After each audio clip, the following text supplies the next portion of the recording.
ومنهم مقتصد. Siapa? Allah bahas kitab suci, ternyata pelakunya bukan kita. Ternyata itu Allah yang memilih.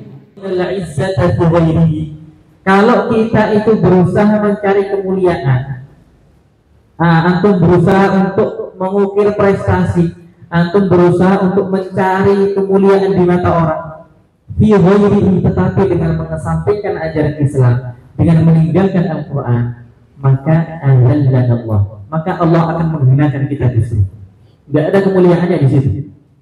Antum mendahulukan dunia, meninggalkan Al-Quran, ajaran Islam atau meninggalkan, di situ Allah akan menghinakan kita.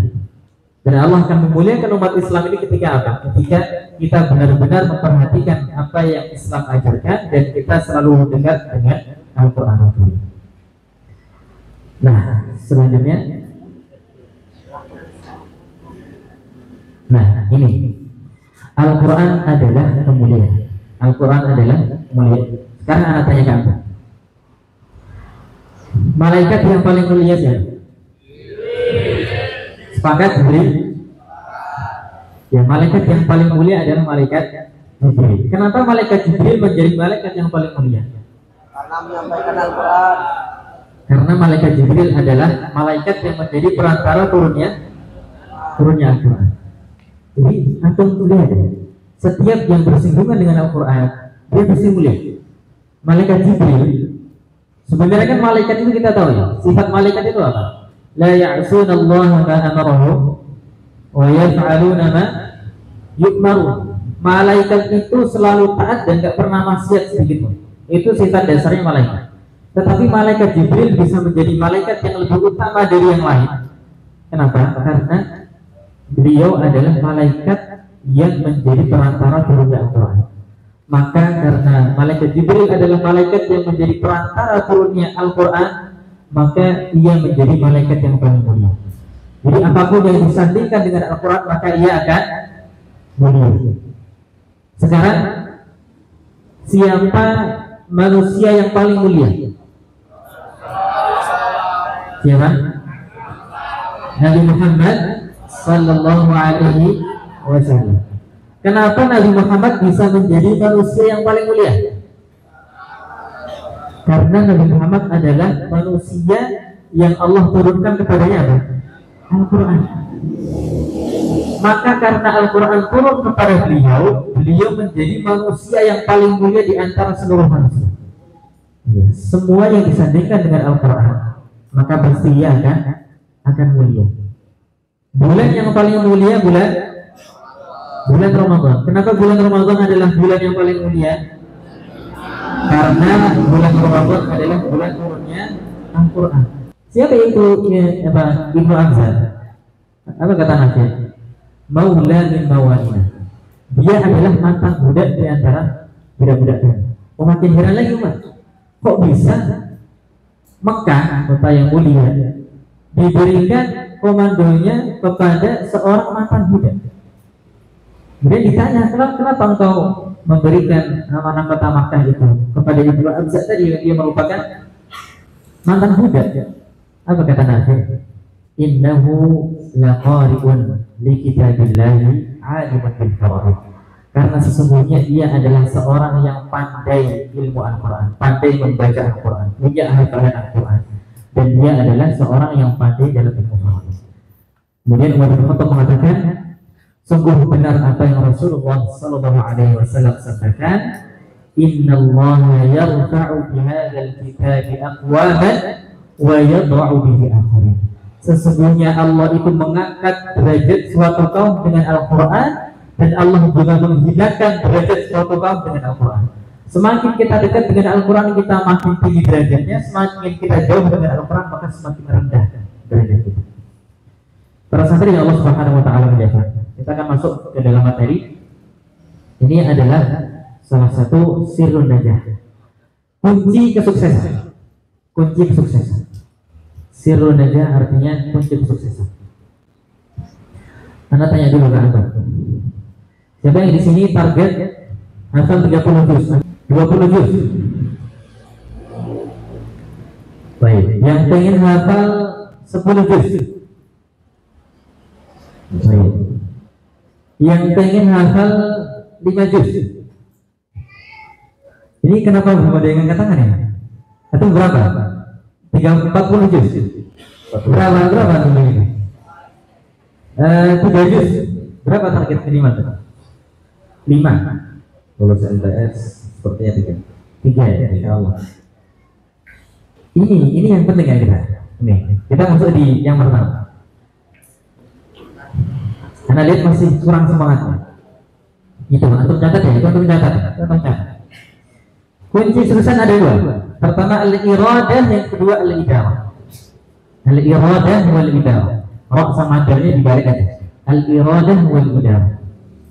Apa itu al-iradah? Al-iradah artinya kemauan. Mau Ustaz antum bersanad, punya qiraat asyrah. Jadi kalau antum nggak mau ngafal Quran, ya itu nggak hafal. Mau antum sendiri, nggak ada usahanya di rumah, kalau kemampuan atau kemauan antum kuat ngafal Quran, insya Allah. Kunci pertama kemauan. Kemauan itu adalah seni menjawab pertanyaan why. Kenapa?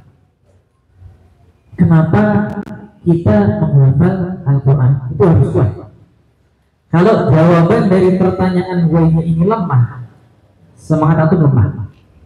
Kalau kenapanya ini jawaban antum kuat, semangat antum tinggi. Jadi al-iradah.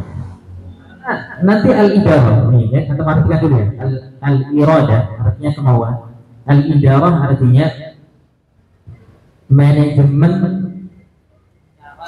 cara dan strategi. Manajemen cara dan strategi. Mau antum ditaruh di pondok manapun, kalau lidahnya, kemauannya ini belum muncul, ya susah.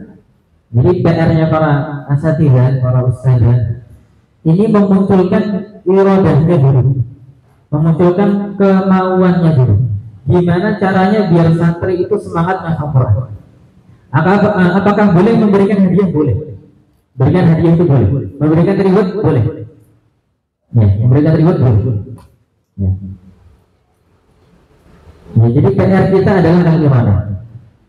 Jadi ya susah kalau kita di sini nggak punya kawan, susah. Coba anak mau sampaikan satu hadis saja. Sebenarnya banyak kalau sampaikan fadilah atau keutamaan soal Al-Quran itu terlalu banyak.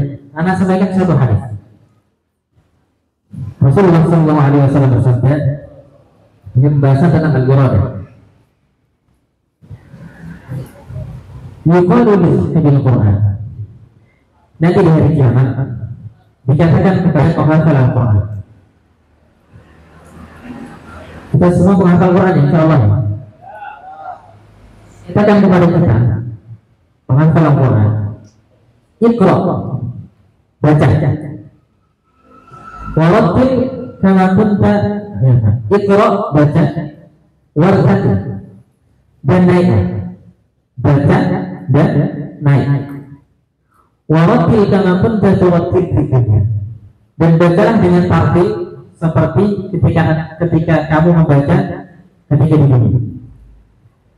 Allah katakan kepada kita baca naik. Kemudian apa?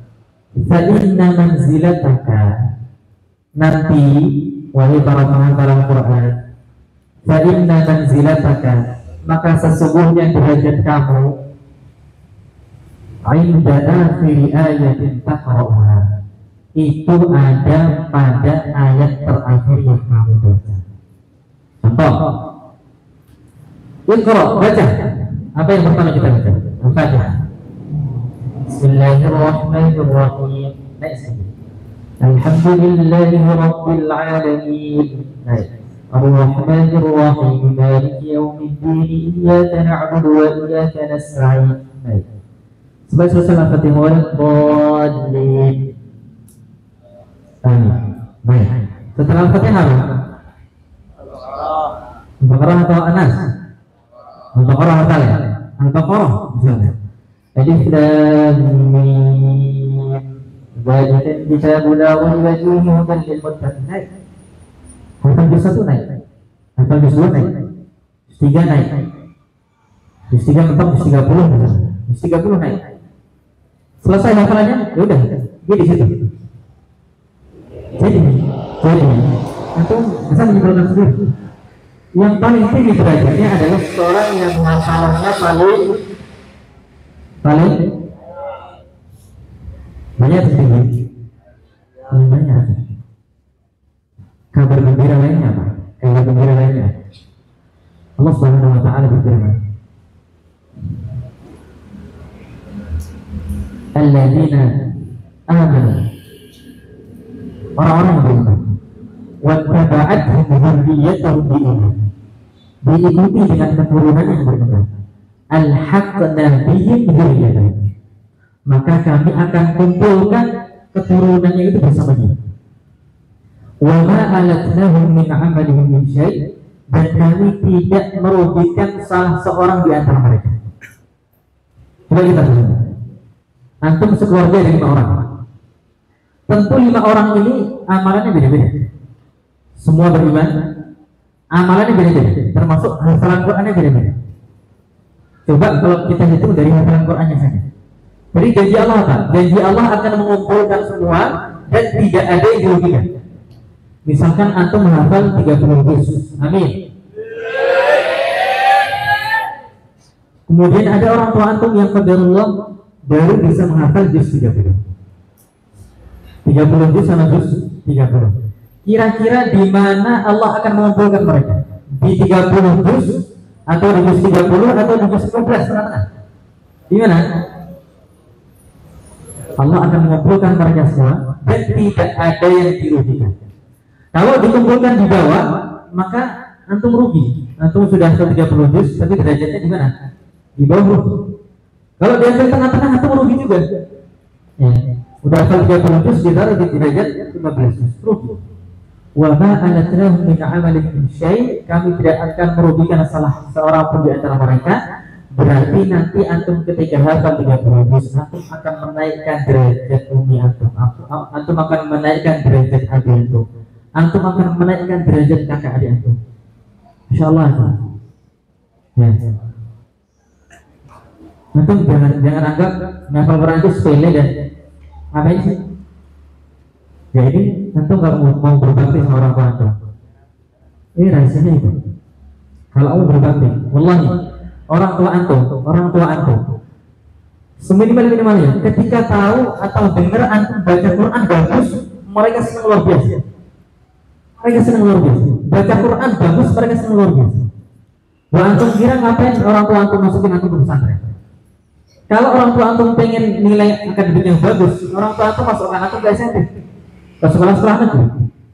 Kira-kira ngapain orang tua antum naruh antum di sini?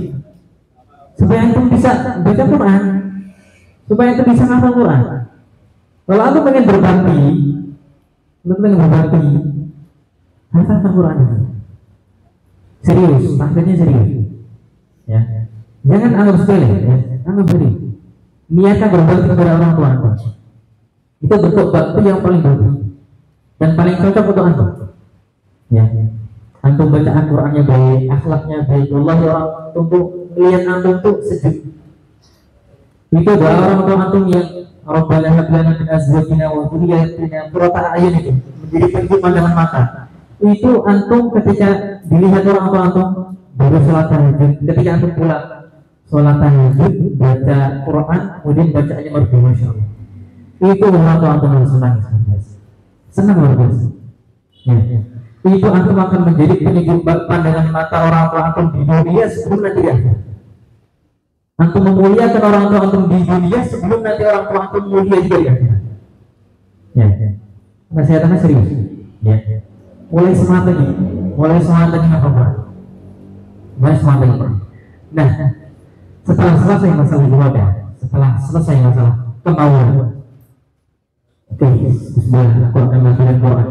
Berapapun nggak masalah, Nggak harus 30, nggak harus 30. Berapapun nggak masalah. Berapapun nggak masalah.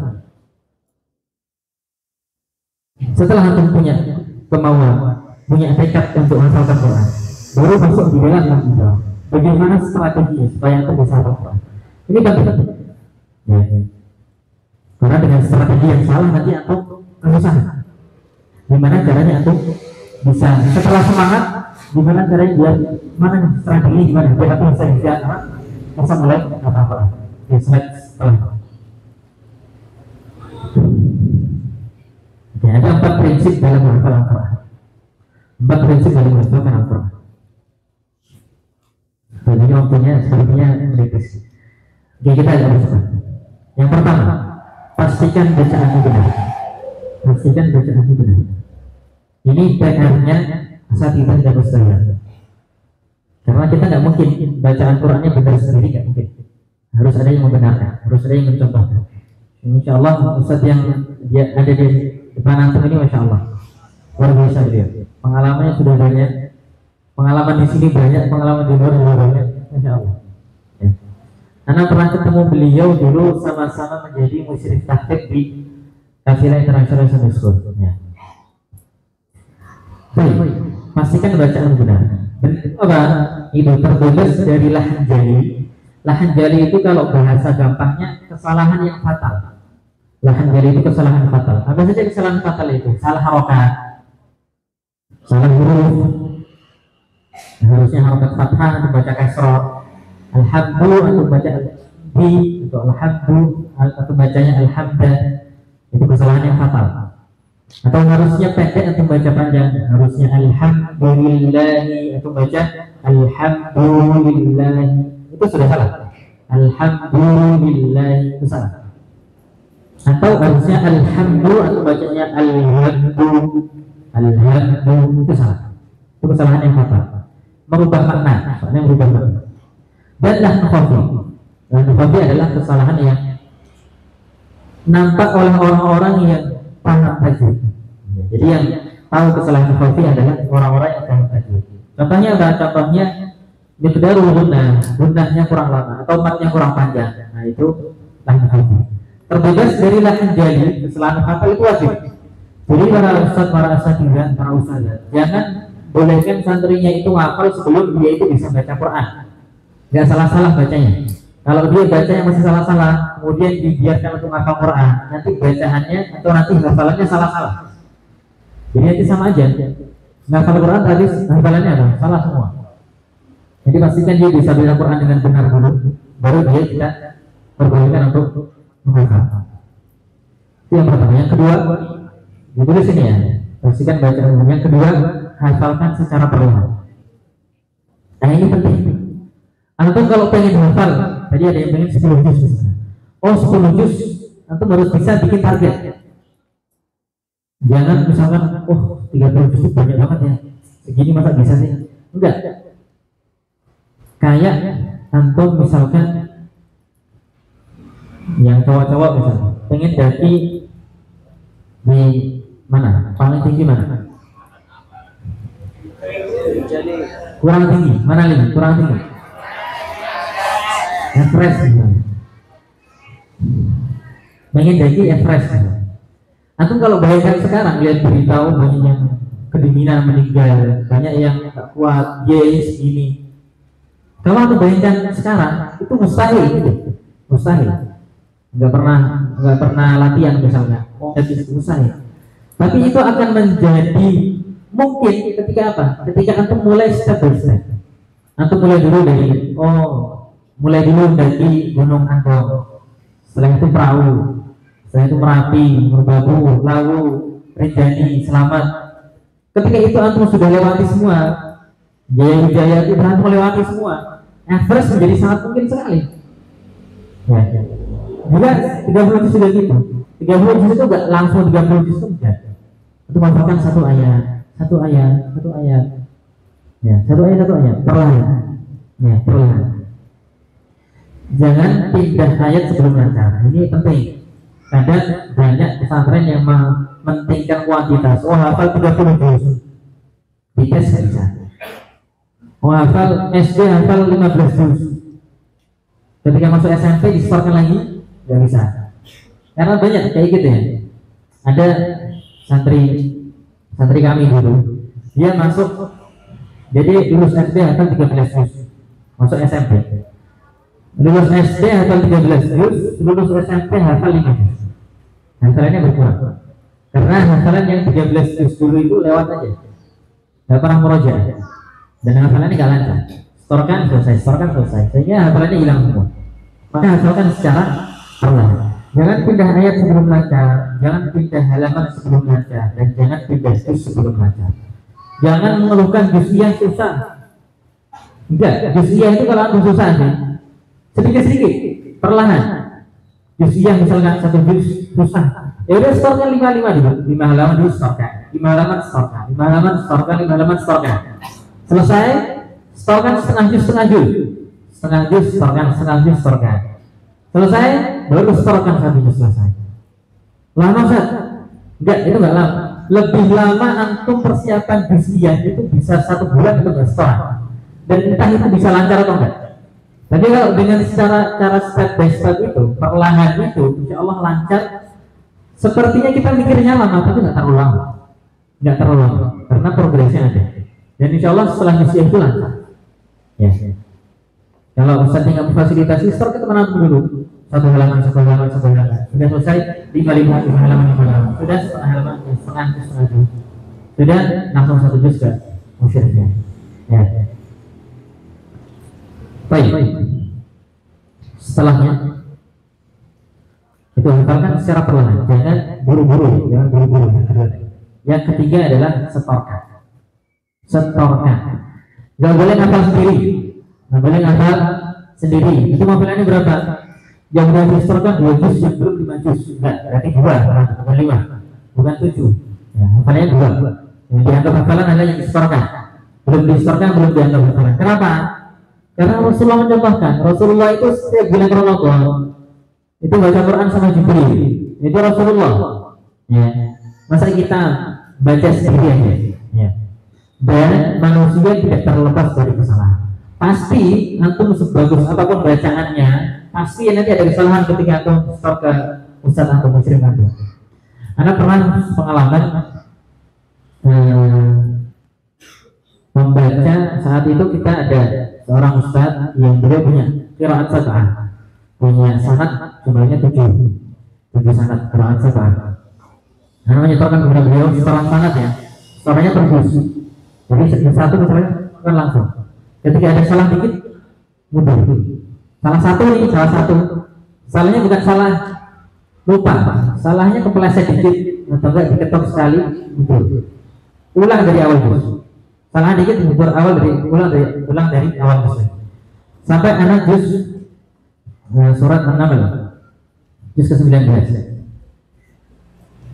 Nah itu sudah sampai halaman ke-18 paling bawah. Surat An-Naml ya, halaman juz 19, halaman 18 paling bawah.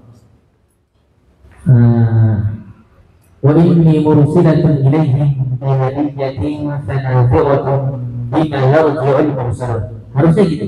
Harusnya fanadhiratun bima yarji'ul mursalun. Karena bacanya fanadhiratun bima, mana anak panjang jawab. Kemudian ada itu salah. Itu padahal hafalannya anak merasa anak sudah setor berkali-kali. Tapi ketika setor sana itu baru ketahuan salahnya itu. Makanya penting nyetornya. Kadang kita merasa sudah banyak setoran, udah banyak hafalan, udah ustaz, nggak perlu setoran. Ustaz itu perlu setoran. Tapi punya syekh, namanya Syekh Wahid. Beliau itu adalah seorang muqri. Sanadnya 10, qari internasional, sering menjadi lomba di lomba internasional. Beliau kalau antum tahu Syekh Aiman Suwaid, beliau seperguruan dengan beliau. Muridnya Syekh Abdullah Sukar. Beliau itu punya kebiasaan. Beliau punya kebiasaan setahun sekali pulang ke Syam. Beliau rumahnya di Syam. Ngajar sekarang di Iskarina. Beliau punya kebiasaan setahun sekali pulang ke Syam. Apa yang beliau lakukan di Syam? Menjenguk istrinya. Kemudian beliau punya bisnis di sana. Dan salah satunya adalah beliau seorang itu Syekhul Muqri, orang yang sudah di Indonesia sudah paling bagus.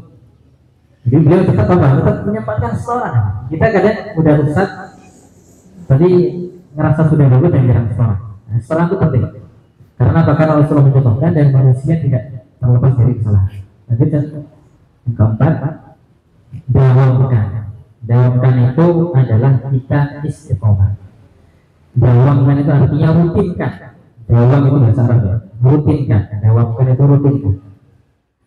Ahabbul a'mali ila Allah wa yadhmuhu in qalla. Amalan paling dicintai Allah dalam merutin meskipun sedikit.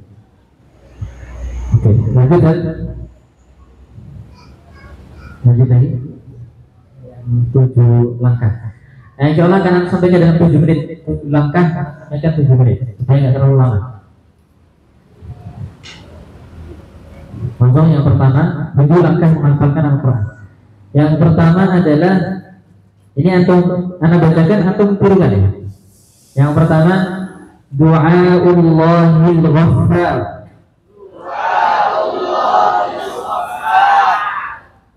Doa kepada Allah yang Maha Pengampun. Ini pertama sekali. Karena tadi pertama mindset kita apa? Quran itu Allah yang ngasih. Satu kok susah banget hafal Quran, itu udah pernah doa juga untuk dijadikan ahli Quran. Doa dulu supaya apa? Supaya kita dipilih oleh Allah menjadi ahli Quran. Doa Allah yang Ghafar. Oke, yang kedua, nggak usah jelaskan ya. Insyaallah mafhum.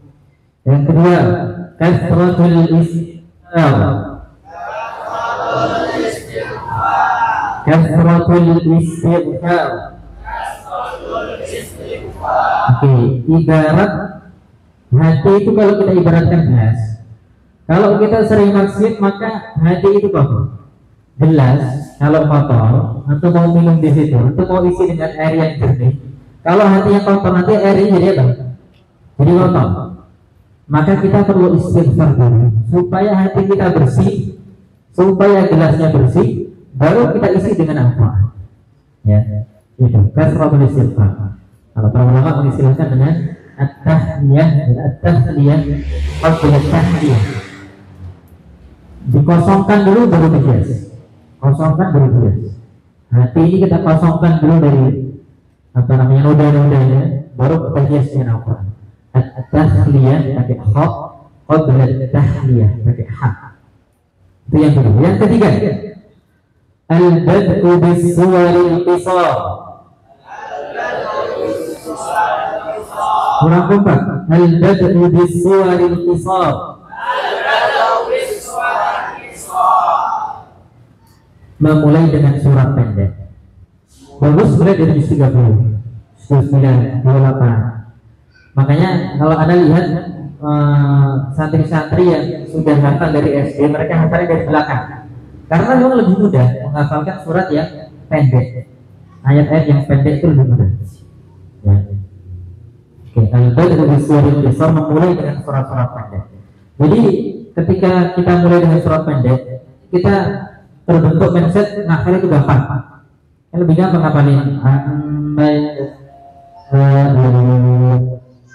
dapat satu ayat. Kan enak, senang dapat satu ayat. Kalau ayatnya panjang, innal ladzina kafaru sa'an 'alaihim a'anzartahum am lam tunzirhum la yu'minun. Oh, panjang itu udah hafalkannya agak lama, udah pusing juga. Ya. Jadi kalau memulai sebaiknya dengan surat-surat yang pendek. Yang keempat, taqlilul miqdar. Oke, mengurangi jumlah. Jangan saya pengen sehari satu halaman, biar sebulan bisa 1 juz. Bagus, cuman nanti pelan-pelan dulu. Ya. Aku mulai dari 1 hari 5 ayat, 1 hari setengah halaman. Setelah setengah halaman udah bisa rutin, baru naik sehari 1 halaman. 1 halaman bisa rutin, baru naik 2 halaman. 2 halaman bisa rutin, baru naik 3 halaman sehari. Ya, itu proses. Yang selanjutnya kelima, al-qira'atu 'ala al-kibar. Membaca di dekat ustaz yang lebih berilmu. Ini tadi yang setoran tadi ya, supaya bisa di